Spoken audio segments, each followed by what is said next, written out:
नमस्कार, मी doctor Jayashree Sainik Patil, vet diagnostic and research centre Sangli. आज दसरा, विजयादशमी। आजचा दिवस खरा हा शौर्याचा दिवस आहे, सत्याचा दिवस आहे, विजयाचा दिवस आहे। आज आपण सर्वांना सोनं देतो, सोनं घ्या, सोन्यासारखं राहा असं आपण म्हणतो।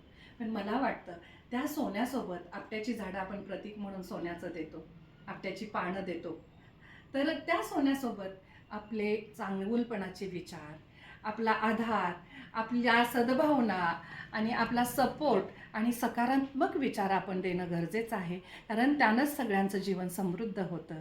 आणि म्हणून मला वाटतं की आज धावपळीच्या युगामध्ये सगळ्यांना एकमेकांच्या आधाराची गरज आहे आणि म्हणून आपल्या मनातील वाईट विचारांचा रावण आपण धन करूया आणि चांगुलपणाचा राम आपल्या मनामध्ये जागा घेऊ देत, हीच माझी अशी सद्भावना आहे। आणि म्हणून तुम्हा सर्वांना तुमच्या आयुष्यातली सगळी स्वप्न पुरी होऊ देत, तुमच्या इच्छा आकांक्षा भरारी घेऊ देत आणि तुमचं आयुष्य मंगलमय होऊ दे आणि सर्वांना निरोगी दीर्घायुष्य मिळू देत। ह्या आमच्या सर्व पाटील परिवारांच्याकडून तुम्हा सर्वांना खूप खूप शुभेच्छा आहेत।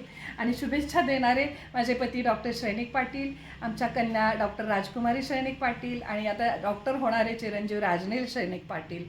तर तुम्हा सर्वांना आमच्या सर्वांकडून खूप खूप शुभेच्छा। धन्यवाद।